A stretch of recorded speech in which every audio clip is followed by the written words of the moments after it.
যদি 25 to the power 2x plus 3 equal to 5 to the power 2x plus 6 হয় তবে x equal too hot. এটা 36তম বিসিএসে আসা একটা প্রশ্ন। আমাদের বলা আছে 25 to the power 2x plus 3 equal to 5 to the power 3x plus 6। এখন এই পাশে আমাদের বেজ হচ্ছে গিয়ে 25, এই পাশে বেজ হচ্ছে গিয়ে 5। আমরা দুই পাশের বেজ সমান করব। এই 25কে আমরা লিখতে পারি 5 টু দি পাওয়ার 2 ইন্টু হচ্ছে গিয়ে 2 to the power x plus 3 equal to 5 to the power 3x plus হচ্ছে 6।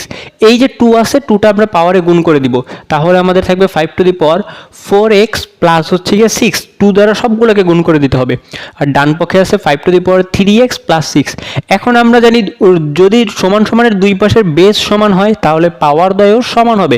অতএব আমাদের 4x plus 6 equal to 3x plus 6। এখন আমাদের মান বের করতে বলছে x গুলোকে আমরা বাম পাশে রাখবো। এই 3xটাকে বাম পাশে নিয়ে আসলাম, অর্থাৎ হচ্ছে গিয়ে 4x minus 3x equal to হচ্ছে গিয়ে 6 মাইনাস 6, অর্থাৎ x গুলোকে এক পাশে আনবো, সংখ্যাগুলোকে এক পাশে নিয়ে যাব।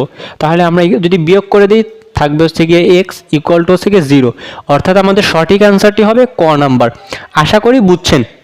এভাবে কোশ্চেন সমাধান করতে চাইলে আমাদের ইউটিউব চ্যানেল এবং ফেসবুক পেজকে ফলো করতে পারেন।